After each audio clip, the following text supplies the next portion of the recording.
Hello to all our dear students. Today is 1st of August and we are going to discuss the daily Hindu newspaper analysis.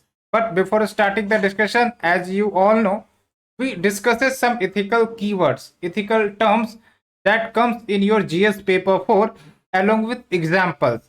It is very beneficial for your exam because frequently these terms are asked and you can relate with the previous year question as well. सो आज हम virtue ethics के बारे में जानेंगे। ठीक है, तो let's start. जब हम वर्च्यू एथिक्स की बात करते हैं तो थोड़ा सा आपको समझना होगा what do you mean by virtue. Virtue represents what? Yes, you are right, virtue represents character, but only character? No, when we add virtue it means moral character. Yes, moral character. अब moral character किसी व्यक्ति में आप कब देखते हो? जब उसके अंदर मोरल प्रिंसिपल्स हमें उनके बिहेवियर में देखने को मिलती है। तो मोरल प्रिंसिपल क्या है? मोरल प्रिंसिपल बहुत सारे हो सकते हैं। मोरल प्रिंसिपल्स आपका ट्रूथफुलनेस हो सकता है, मोरल प्रिंसिपल आपका सेल्फलेसनेस हो सकता है, मोरल प्रिंसिपल आपका ऑनेस्टी हो सकता है, मोरल प्रिंसिपल आपका करेज हो सकता है, साहस हो सकता है, और वेरियस प्रिंसिपल्स लाइक काइंडनेस हो सकती है। तो जब ये मोरल प्रिंसिपल्स किसी व्यक्ति के कैरेक्टर में इनकॉर्पोरेट हो जाता है तो उस व्यक्ति को हम वर्चुअस कहते हैं एंड वो उसके बिहेवियर में फिर रिफ्लेक्ट होता है। एंड इसी आइडिया को, इसी प्रिंसिपल को हम नाम देते हैं वर्च्यू एथिक्स, यानी कि the ethical principle is based on the virtue और the moral character of an individual. और आपको अनगिनत एग्जाम्पल मिल जाएंगे वर्च्यू एथिक्स के जो आप रिलेट कर सकते हो with the various persons all over the world including from India as well as from the world. जैसे आपका महात्मा गांधी जी का हम एग्जाम्पल लेते हैं। जब हम महात्मा गांधी की बात करते हैं तो आपके सामने उनका ऑनेस्टी वाला चेहरा नजर आता होगा, काइंडनेस वाला चेहरा नजर आता होगा, करेज, साहस वाला चेहरा नजर आता होगा। दैट्स वाई आप समझो कि एक व्यक्ति ने पूरे अंग्रेज को भारत से भगा दिया, भारत के लिए आजादी दिलवाई। That represents what? करेज। और उसके बाद क्या? काइंडनेस भी आपको उनमें देखने को मिलता है। जिस प्रकार से जो आपके अनटचेबल्स को जिस प्रकार से डिस्क्रिमिनेशन फेस करना पड़ता था, उन्होंने उनको हरिजन बुलाया और एक प्रकार से रेस्पेक्ट की भावना उन लोगों के प्रति जाहिर की। तो वो दिखाता है कि उनके अंदर काइंडनेस कितनी भरी पड़ी थी और वो उनके बिहेवियर में भी रिफ्लेक्ट होता है। तो that represent the virtue. Along with mother Teresa का एग्जाम्पल आप ले सकते हो, along with APJ Abdul Kalam का एग्जाम्पल आप ले सकते हो। उनके अंदर काइंडनेस थी, उनके अंदर करेज था कि वो जो है इंडिया की जो मिसाइल सिस्टम है उसको लीड करेंगे, है ना। That's why also known as missile man of India all over the world. You can take the example of Nelson Mandela as well. तो these represents virtue of the person. ठीक है, तो ये हमने आपको बेसिक एग्जांपल्स बताया। Hope चीज़ें आपको समझ में आई होंगी। ये सब चीज़ें डिटेल से अपने अंदर जाने दो। और भी बहुत सारे एग्जांपल आप ले सकते हो। डेली न्यूज़पेपर आप पढ़ते हो, बहुत सारे पर्सनैलिटी के आपको आर्टिकल देखने को मिलते हैं, तो आप उस वहाँ से क्या एथिकल टर्म्स निकाल सकते हो, एथिकल एग्जाम्पल्स निकाल सकते हो, ये जरूर आपको ध्यान देना चाहिए। और थोड़ा सा फर्दर डिटेल की बात करें तो ये जो आपका वर्च्यू एथिक्स का कंसेप्ट है वो आपका एरिस्टोटल के द्वारा दिया गया था। और इसमें बहुत सारे मोरल प्रिंसिपल्स आ सकते हैं जो किसी व्यक्ति के कैरेक्टर में अगर इनकॉर्पोरेट कर दिया जाए तो वो व्यक्ति वर्चुअस बन सकता है। प्लेटो ने 4 कार्डिनल वर्च्यू के बारे में बताया था। हालांकि ये प्लेटो का कहना था। There can be many more moral principle that can be added to the character of the person. और जो प्लेटो ने बोला था वो है करेज, टेम्परेंस, जस्टिस, प्रूडेंस। और ये सब टर्म हम डिस्कस करने वाले हैं। क्यों? बिकॉज ये सब टर्म्स पर क्वेश्चन पूछे जाते हैं। और क्या मोरल प्रिंसिपल हो सकते हैं? Honesty, truthfulness, self confidence, simplicity. ये सब आपके मोरल प्रिंसिपल जब व्यक्ति के कैरेक्टर में इनकॉर्पोरेट होते हैं तो वो आपका वर्च्यू एथिक्स कहलाता है। तो जो व्यक्ति की पर्सनालिटी होगी वो हंसमुख होगी, ताकतवर होगा, करेजियस होगा, स्ट्रॉन्ग होगा, काइंडनेस होगा।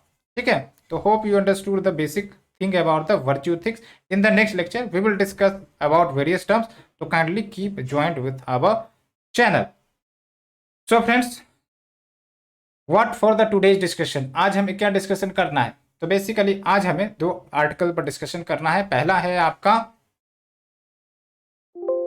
एलपीजी के रिगार्डिंग। बेसिकली यहां पर राइटर ये कहना चाहेंगे कि जो आपका एलपीजी पर फोकस किया गवर्नमेंट के द्वारा, ये काफी सक्सेस रहा है। And because of the initiatives, जो आपकी एलपीजी कनेक्शन है हाउस होल्ड में, वो काफी ज्यादा बड़ी है, नियरली 73% एंड ओवर हुआ है। And also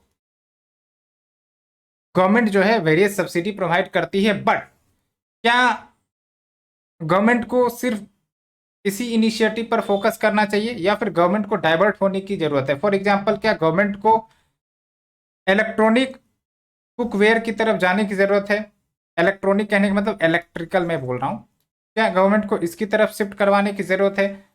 because there is various lacunas, we will discuss.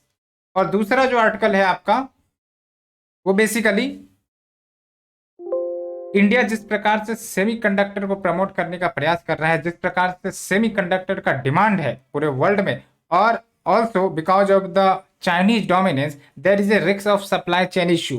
तो that's why India is trying to focus on the semiconductor promotion, और उसके लिए वेरियस इन्वेस्टर्स को आह्वान भारत कर रहा है, as well as conferences organise किए जा रहे हैं। तो हम देखेंगे कि आखिरकार क्या पोटेंशियल है भारत में सेमीकंडक्टर का, एंड नॉट ओनली दैट, क्या चैलेंजेज है जिसको कब करने की जरूरत है ताकि इन्वेस्टर्स आकर्षित हो सके। तो let's start with the discussion. The first article will cover under GS paper 3 and you can link with the topic given below. तो फर्स्ट ऑफ ऑल इंट्रोडक्शन।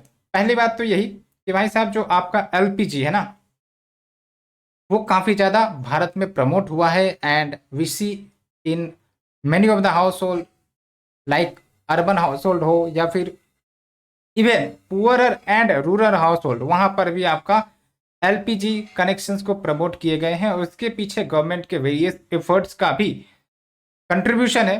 जैसे आपका ग्रामीण वितरक योजना, जिसके अंतर्गत जो आपका रूरल डिस्ट्रीब्यूटर बेस है, वो आपका 18% से बढ़कर 60% हो गया of the total LPG distributor base.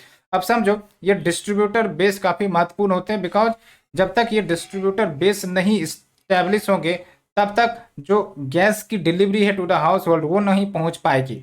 और रूरल एरियाज में तो और भी ज्यादा महत्वपूर्ण है, क्योंकि most of the population resides in the rural areas, and if there is a lack of LPG distributor base, then definitely the promotion of LPG gas connection to the rural household will not be possible, because delivery हो ही नहीं पाएगी, supply chain बन ही नहीं पाएगा। That's why it is one of the very important scheme which was launched in 2009 to strengthen the distribution base, and that ultimately led to the success that we are seeing from 18% to 60%. Also government of India ने recently, I think 2016 में प्रधानमंत्री उज्ज्वला योजना लाया था, और इस योजना के तहत गवर्नमेंट फ्री गैस कनेक्शन देने का प्रोवाइड कर रही थी। एंड इसका बेनिफिट भी हुआ कि extra 9.5 crore new house hold को एलपीजी कनेक्शंस मिला, और इट इज ए माइलस्टोन। वही बात बोल रहे हैं कि धीरे धीरे एलपीजी कनेक्शन का पेनिट्रेशन बढ़ा है, चाहे रूरल हाउस होल्ड की बात करो या फिर अर्बन हाउस होल्ड की बात करो, with the help of this scheme. And now India is going to achieve near universal coverage of LPG. एंड इसके पीछे कहीं ना कहीं ये एडमिनिस्ट्रेटिव एंड ऑपरेशनल मिरेकल है। यानी कि आप यहाँ पर एग्जाम्पल भी ले सकते हो कि किस प्रकार से हमारा जो एडमिनिस्ट्रेशन है, उसने भी एक काफी अहम रोल निभाया है फॉर दिस सक्सेस। हालांकि ये भी देखने को मिला कि एलपीजी कनेक्शन का जो कंजम्पशन है इंडियन हाउस होल्ड में, वो डिक्लाइन देखने को मिला, specifically in the financial year 2023। अब ये थोड़ा सा कंसर्न का बात इसलिए हो जाता है कि as the population is increasing, as the demand for clean fuel is increasing, why this LPG consumption has decreased in the financial year 2023, It is simply because the gas prices are rising because of the Russia-Ukraine war, as well as there is decrease in subsidy from the government, and that ultimately leading to the consumption weakness in the Indian household. तो ये एक कारण हो सकता है। लेकिन अब यहाँ पर राइटर सवाल करते हैं कि आप कब तक सब्सिडी देते रहोगे एलपीजी में? क्या हमारे पास कोई अदर ऑप्शन है जहां पर हम इन सब्सिडी सबसे छुटकारा पा सके, या फिर हम जितना ज़्यादा इंपोर्ट करते हैं नेचुरल गैस का अप्रोक्स 63% के आसपास हम इंपोर्ट करते हैं, तो इस इंपोर्ट डिपेंडेंसी को कम किया जा सकता है? तो बेसिकली राइटर उसी बात पर हमें सजेशन देंगे, और ये आपको भी काफ़ी अच्छा आइडिया लगेगा कि yes we can do with a certain technology change, with certain change in the cooking machinery that we use in the household. And कुछ एलपीजी स्टोरी की बात करें तो किस प्रकार से हमारा सक्सेस हुआ है एलपीजी के फील्ड में, तो आप देखो इंडियन हाउस होल्ड अब जो है प्राइमरली कुकिंग फ्यूल यूज करते हैं एज ए कुकिंग फ्यूल। वो आपका जो शेयर है 71% से बढ़कर 71% आपका 2020 में हो गया, जबकि ये 2011 में 33% था। तो आप समझ सकते हो लगभग 12-13 सालों में जो शेयर है एलपीजी कनेक्शन का that are use by the Indian household वो काफ़ी तेजी से बढ़ा है। 33% से डायरेक्ट 71% हो जाना, it is very big task and that has been achieved. And ये डाटा आपका India residential energy consumption survey से निकल कर आया है, that has been conducted by council on energy environment and water. ठीक है, तो ये क्या इंडिकेट करता है कि yes the Indian household wanted to adopt clean cooking solution, तभी तो इतनी ज़्यादा रेशियो से शेयर बढ़ा है। एंड ऑल्सो इट रिप्रेजेंट्स कि किस प्रकार से गवर्नमेंट की जो पॉलिसी इंटरफेरेंस है उन्होंने भी काम किया to overcome the financial barriers that the household faces as well as the preferences in the sense कि पहले जो है महिलाएं specifically in the rural areas लकड़ी पर खाना पकाते थे, लेकिन अब आप देख सकते हो प्रेफरेंस चेंज हुआ है and this data shows all this. लेकिन अभी भी हमें यूनिवर्सल यूज ऑफ एलपीजी की तरफ आगे बढ़ना है, बिकॉज अभी भी क्या है 71%, यानी कि जो आपका रिमेनिंग परसेंटेज है वो आपका एलपीजी के अंतर्गत कवर नहीं हुआ। तो कोशिश तो जारी थी कि हम यूनिवर्सल कवरेज पहुंच सके, लेकिन there was certain issue that came specifically. अगर कोविड-19 की बात करें तो कोविड-19 में हुआ क्या, आपकी जॉब चली गई, ठीक है, चाहे वो रूरल एरियाज हो या फिर अर्बन एरियाज हो। एंड जॉब जाने के बाद क्या होता है, इनकम इनसिक्योरिटी। अब दूसरी तरफ क्या है, Russia invasion, and because of that there is rise in the prices of the LPG fuel, and because of that अब Indian households faced dilemma कि हम भाई साहब इतना पैसा लाएं कहाँ से, जबकि हमारा इनकम उतना आ नहीं रहा है। That's why it affected the Indian household in achieving the universal connection of LPG. Also, there was certain government actions that also lead to affecting this objective, जैसे 2020 में सब्सिडी को विथड्रॉ कर लिया गया था from all consumers, and also during the कोविड-19, जब कोविड-19 चल रहा था तो गवर्नमेंट ने कुछ इनिशिएटिव लिया जो बताएगा आपको कि किस प्रकार से अगर सब्सिडी दी जा रही थी तो एलपीजी का जो एडॉप्शन है एंड रिफ्यूलिंग है वो बढ़ रहा था। तो इससे क्या संदेश निकल कर आता है कि कहीं ना कहीं अगर हमें क्लीनर फ्यूल को प्रमोट करना है तो पहली बात तो ये कि सब्सिडी को कंटिन्यू करना पड़ेगा, otherwise people will not be incentivized to use these cylinders. जैसे एग्जाम्पल देते हैं, कुछ केस स्टडी है राइटर यहाँ पर बताते हैं। फाइनेंशियल ईयर 2021 में गवर्नमेंट ऑफ इंडिया ने प्रधानमंत्री गरीब कल्याण योजना के अंतर्गत 3 फ्री सिलेंडर्स प्रोवाइड करने की बात कही थी टू ऑल द प्रधानमंत्री उज्ज्वला योजना कंज्यूमर्स। तो ऐसे में क्या था कि एनुअल रिफिल रेट काफ़ी बढ़ गई थी, यूँ कहो कि हाईएस्ट लेवल। जैसे for example per year 4.55 cylinders पर एक्टिव कनेक्शन, यानी कि एक house hold on average 4.55 cylinders use कर रहा था। ये मैं आपको प्रधानमंत्री उज्ज्वला योजना के जो बेनिफिशियरीज है उसके बारे में बता रहा हूँ, ठीक है।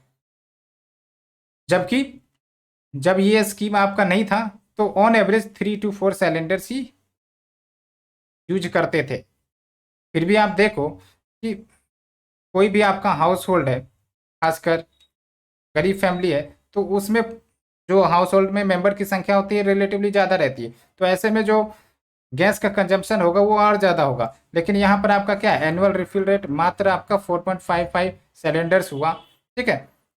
और जब ये स्कीम नहीं लाई गई तो और भी कम हुआ। तो ये इंडिकेट करता है कि अभी भी जो आपके रूरल हाउस होल्ड है या बेनिफिशियरीज है वो ज़्यादा रिफिल नहीं करवा पाते हैं, बिकॉज कहीं ना कहीं उसको पैसे की तंगी नज़र आती होगी। उसके बाद क्या है, गवर्नमेंट ने जब सब्सिडी देना फिर से शुरू किया, बिकॉज मैंने आपको बताया था कि सब्सिडी हटा दी गई थी 2020 में।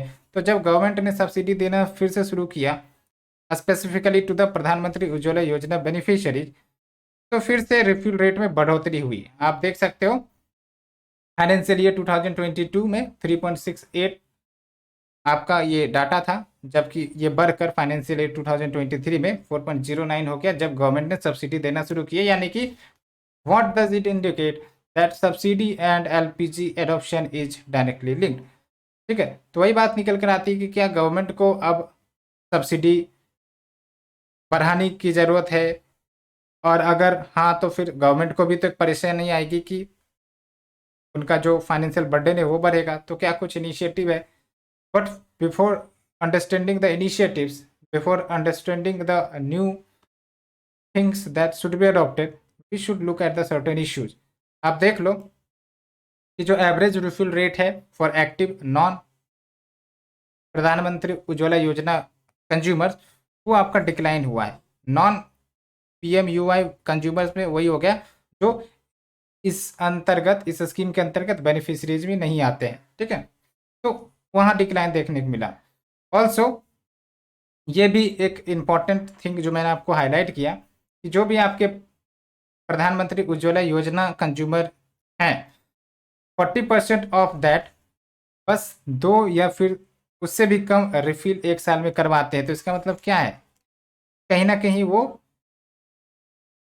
जो लकड़ी है उसका इस्तेमाल करते हैं for cooking the food, and ये इस बात को भी इंडिकेट करता है कि कहीं ना कहीं जो कॉस्ट है रिफिलिंग का वो काफ़ी ज़्यादा इन्हें लगता है, इसलिए ये रिफिल नहीं करवाते हैं। अदरवाइज ऑन एवरेज एक सिलेंडर पर मंथ तो लगता ही है, अगर 5-6 व्यक्ति एक हाउस होल्ड में है तो।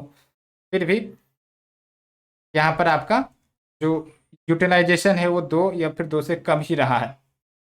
तो जाहिर सी बात है अगर हमें पुअर के बीच प्रमोट करना है LPG कंजम्पशन को तो बजटरी आउटले बढ़ाना पड़ेगा, और उसके लिए जाहिर सी बात है सब्सिडी प्रोवाइड करनी पड़ेगी।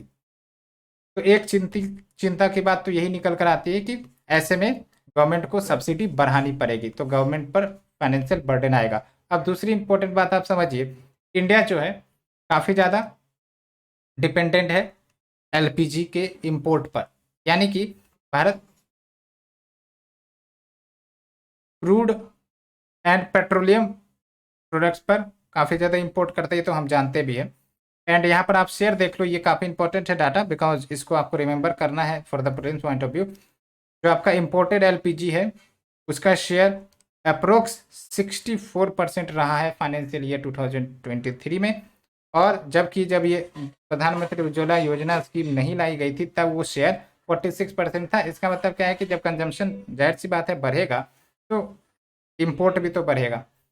और इतना ही नहीं, there is doubling of LPG prices, also there is volatility in the international prices because of the Russia Ukraine war, and these all are leading to the burden on the government, ठीक है।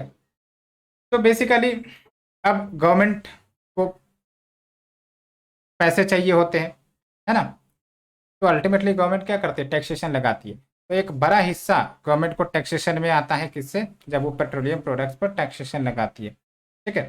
तो अब क्या है कि government उतनी ज़्यादा subsidy नहीं देती है, आप भी देखते हो कि एलपीजी सिलेंडर पर।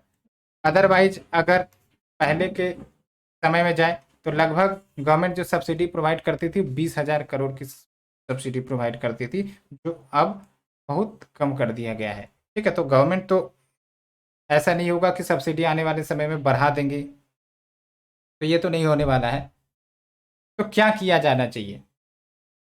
तो वही राइटर कहते हैं कि there should be diversity in clean cooking in the sense कि हमें एलपीजी ओनली स्ट्रेटजी से शिफ्ट होना पड़ेगा एंड क्लीन कुकिंग टेक्नोलॉजी की तरफ आगे बढ़ना पड़ेगा, जिसमें आपका इलेक्ट्रिक कुकिंग एक इम्पोर्टेंट रोल निभा सकता है, जिसको आप कहते हैं इंडक्शन बेस्ड टेक्नोलॉजी, है ना, जहाँ पर आपका ये जो स्टोव है या फिर आपका जो जिस पर खाना बनाया जाता है वो इलेक्ट्रिसिटी से चलता है रेदर कि आपका एलपीजी। एंड दूसरी इंपॉर्टेंट बात ये भी बोलते हैं राइटर कि there is now universalization of electricity in India, there is availability of 100% access to electricity connection. तो जाहिर सी बात है रूरल हाउस होल्ड में भी ये जो इलेक्ट्रिक कुकिंग है वो आ सकती है ना, पीपल उसे अडॉप्ट कर सकते हैं। एक ये कंसर्न निकल कर आती है कि भाई साहब टैरिफ काफ़ी ज़्यादा होता है इलेक्ट्रिसिटी बिल का, कहीं कहीं पर 8 रुपये पर यूनिट भी बिजली का रेट है, तो ऐसे में कॉस्ट बढ़ नहीं जाएगा। तो राइटर कहते हैं कि नहीं, डिस्पाइट कि अगर 8 रुपये का भी रेट रहेगा फिर भी आपका जो ई कुकिंग है वो चीपर ही रहेगा, सस्ता ही रहेगा। ठीक है, तो दैट्स वाई आपका ई कुकिंग को प्रमोट करने की ज़रूरत है। एंड उसके लिए राइटर एक सजेशन देते हैं, बिकॉज ऐसे ही तो प्रमोट नहीं होंगे, उसके लिए कुछ गवर्नमेंट की तरफ से एफर्ट लेना पड़ेगा।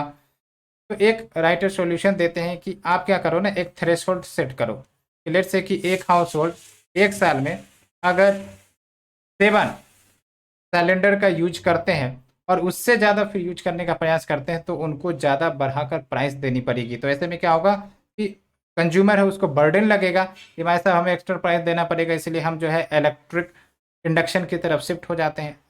ठीक है, तो that is the indirect plan to shift the population from LPG to e-cooking।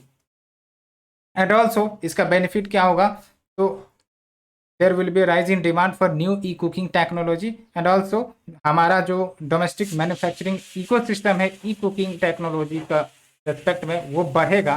And also अगर ई कुकिंग प्रमोट होगी हमारे देश में तो जो फॉरेक्स आउटफ्लो है, जो हमारे पैसे विदेशों में जाते हैं बिकॉज हम इंपोर्ट करते हैं नेचुरल गैस को, तो वो कम हो सकेगी एंड हम रिलेटिवली इंडिपेंडेंट हो सकेंगे इंटरनेशनल वर्ल्ड में।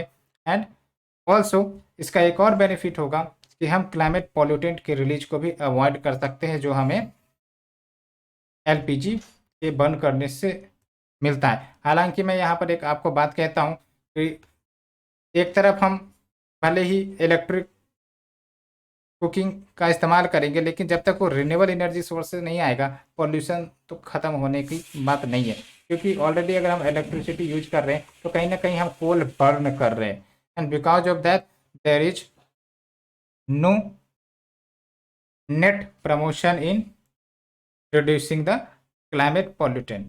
ठीक है, तो होप यू अंडरस्टूड। तो वे फॉरवर्ड वही है कि गवर्नमेंट को टारगेटेड सपोर्ट देने की ज़रूरत है in the interim of the manufacturers, कि जो मैन्युफैक्चरर्स है ओफिशिएंसी को प्रमोट करे अपने इलेक्ट्रिक इंडक्शन में या फिर इलेक्ट्रिक कुकिंग में। एंड उनको डिज़ाइन पर फोकस करने की ज़रूरत है, डिज़ाइन इन द सेंस कि जैसे एक आपका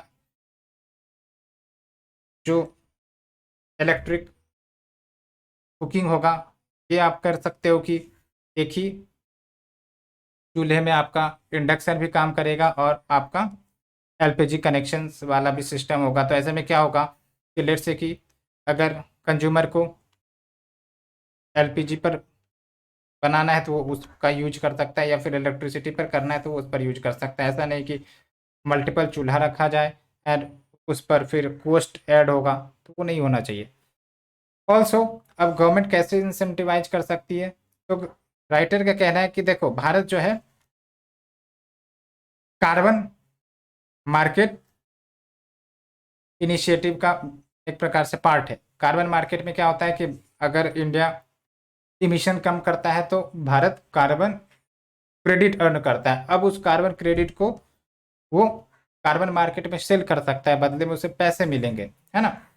एंड उस पैसे का इस्तेमाल भारत कर सकता है to finance the capital needed by the poor rural communities to adopt e cooking, या फिर यूं कह सकते हो कि ये जो आपका पैसे आएंगे कार्बन क्रेडिट के माध्यम से, वो सब्सिडी प्रोवाइड कर सकती है रूरल एंड पुअर पीपल को कि वो ई कुकिंग की तरफ आगे बढ़े। ये बेसिक आर्टिकल था, hope you understood. Now we move to the second article that deals with the cheap tactics. Cheap tactics is nothing but the semiconductor based जो चिप होते हैं, ठीक है, वो अभी के ज़माने में काफ़ी महत्वपूर्ण एक प्रकार से एसेट है। अब जिस देश के पास इसका कंट्रोल है, आप समझो कि उस देश की जो डोमिनेंस है वो काफ़ी ज़्यादा हो सकती है। दैट्स वाई आप समझो कि बहुत सारे देश कंसर्न रहते हैं चाइना से, because China one of the important manufacturer of chips and these electronic based equipments end devices, ठीक है। और भारत भी इस क्षेत्र में पीछे नहीं रहना चाहता। भारत भी अपने देश में चिप मैन्युफैक्चरिंग को प्रमोट करना का प्रयास कर रहा है। And that's why Bharat semiconductor mission launch करता है, सेमीकंडक्टर कॉन्क्लेव कॉन्फ्रेंसेस ऑर्गेनाइज कर रहे हैं, इन्वेस्टर्स को आकर्षित करने का प्रयास कर रहे हैं, ठीक है। तो ये जो आर्टिकल है आपका GS paper 3 and it will cover under this topic. तो लेट्स स्टार्ट। तो पहली बात तो वही कि गवर्नमेंट जो है काफ़ी प्रयास कर रही है ग्लोबल चिप मैन्युफैक्चरर को अपने देश में आकर्षित करने के लिए। जैसे अभी recently Semicon India summit organize की गई और वहाँ पर हमारे पीएम ने ये साफ साफ बताया कि किस प्रकार से हम रिफॉर्म कर रहे हैं अपने लॉज में as well as investments rules regulations में, ताकि जो भी हमारी कमियां हैं जिसके कारण इन्वेस्टर्स आ नहीं पाते या इन्वेस्टर्स को बहुत सारे इशू फेस करने पड़ते, तो वो सब दूर हो एंड इन्वेस्टर्स हमारे यहाँ आए, इन्वेस्ट करें। और कुछ एग्जांपल भी दिए जाते हैं, जैसे आपका कॉरपोरेट टैक्स रेट में कमी की गई है, as well as standard of procedure तैयार किया गया है for all new manufacturing projects, यानी कि क्या प्रोसीजर सब फॉलो किया जाए। तो इन सब में एक पैटर्न होना ज़रूरी है, इन सब में रेगुलरिटी होना ज़रूरी है, ताकि जो इन्वेस्टर वो कंफर्म हो कि हाँ भाई साहब अगर हम इन्वेस्टमेंट करेंगे तो हमें फिर बाद में ऐसा ना हो कि कोई दिक्कत फेस करना पड़े। तो वो क्लियरिटी से सारा जो प्रोविजंस है या फिर आपका स्टैंडर्ड से वो सब मेंशन होने चाहिए क्लियर तरीके से, ठीक है। ऑल्सो गवर्नमेंट ऑफ इंडिया ने यहाँ तक बोला कि जो भी कंपनी वो हमारे देश में इन्वेस्ट करेगी तो हम उन्हें 50% तक का फाइनेंशियल इंसेंटिव देंगे। ये सबसे बड़ा इंसेंटिव गवर्नमेंट देने की बात कर रही है। पीएलआई स्कीम भी था हमारे पास, प्रोडक्शन लिंक्ड इंसेंटिव, उसके तहत भी गवर्नमेंट क्या करती है, इंसेंटिव्स देती है। तो इस प्रकार से हमें पता चलता है कि गवर्नमेंट प्रमोट कर रही है सेमीकंडक्टर मैन्युफैक्चरिंग को इंडिया में, और इसके लिए they are attracting various investors.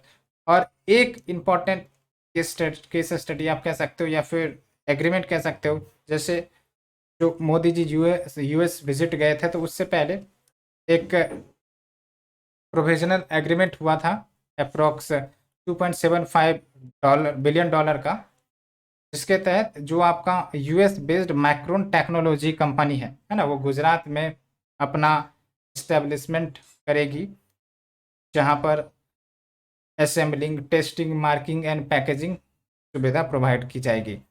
तो ये बेसिकली क्या है, शुरुआत है।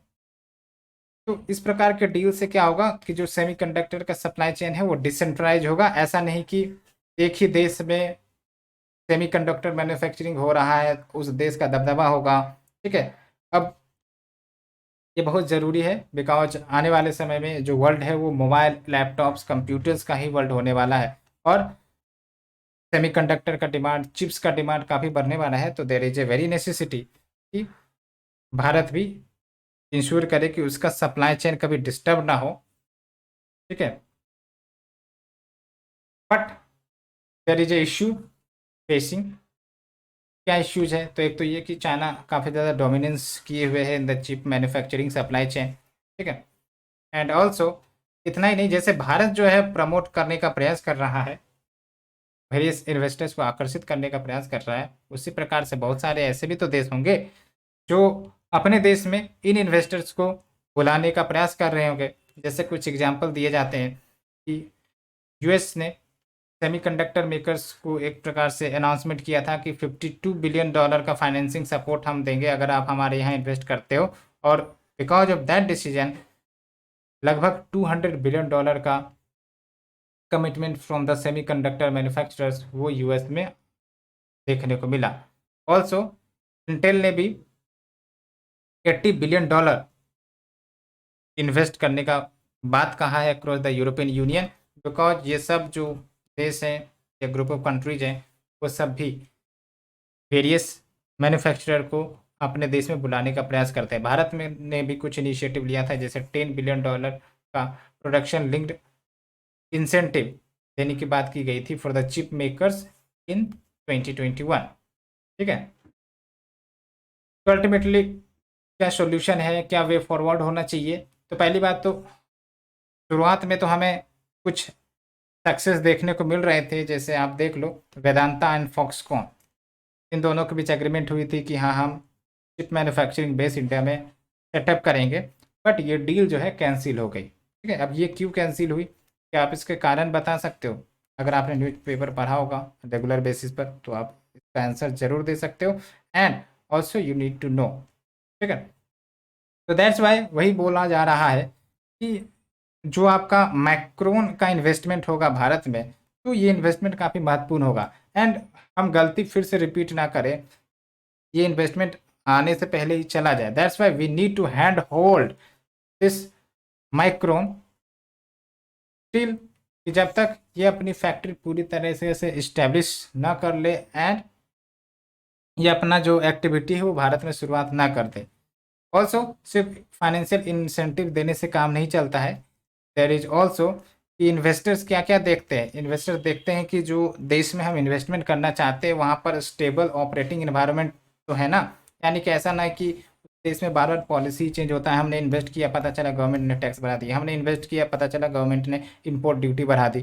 तो इस प्रकार की चीज़ें ना होनी चाहिए। There should be predictable policy framework, because there should be stability. जैसे हम बोलते हैं ना, किसी भी देश में अगर गवर्नमेंट स्टेबिलिटी है तभी इन्वेस्टर्स आकर्षित होते हैं, उसी प्रकार से पॉलिसी में भी स्टेबिलिटी होनी चाहिए तभी इन्वेस्टर आकर्षित होंगे। There should not be knee jerk deviation, like कि हमने अचानक से एक्सपोर्ट कब लगा दिया अगर हमारे देश में चिप की शॉर्टेज हो गई, तो ऐसा नहीं होना चाहिए। There should be liberty in taking decisions. So हमने यहाँ तक डिस्कस किया, the article has been completed, hope you enjoyed the lecture series. And आप हमें बताओ क्या आपको चीज़ें समझ में आई, इथिक्स का हमने डिस्कशन किया, आपको चीज़ें समझ में आई, ये सब आप हमें कमेंट सेक्शन में बताओ। एंड टेलीग्राम चैनल पे आप PDF डाउनलोड कर सकते हो। So for now thank you friend, thank you very much. Okay, we will meet in the next lecture series.